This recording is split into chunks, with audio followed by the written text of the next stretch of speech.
Baudin. Oui. Alors, d'année en année, Sherbrooke s'étale. On gruge toujours un peu plus dans notre territoire. On s'éparpille. Certains vont dire que c'est normal, que c'est la croissance. Mais en fait, l'étalement urbain, c'est un choix.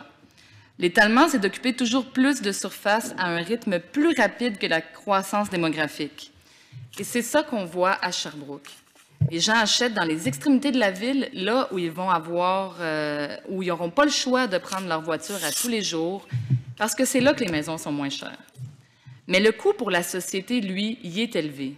Ça coûte cher ouvrir des nouvelles rues, rallonger le réseau d'égouts, agrandir les stations d'épuration. Ça coûte cher de réparer nos nids de poules, d'élargir nos routes quand il y a plus de trafic, ajouter des camions de vidange, ajouter des camions de déneigement, allonger les trajets d'autobus, puis déneiger toutes ces nouvelles infrastructures-là.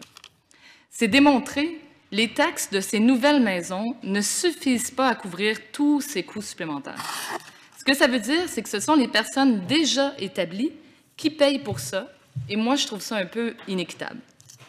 On fait des hausses de taxes sur tout le territoire pour financer les services des nouveaux développements au pourtour de la ville. Plusieurs villes réfléchissent aux solutions possibles, comme à Saint-Colomban, dans les Laurentides, où le conseil municipal a décidé de faire contribuer davantage les promoteurs.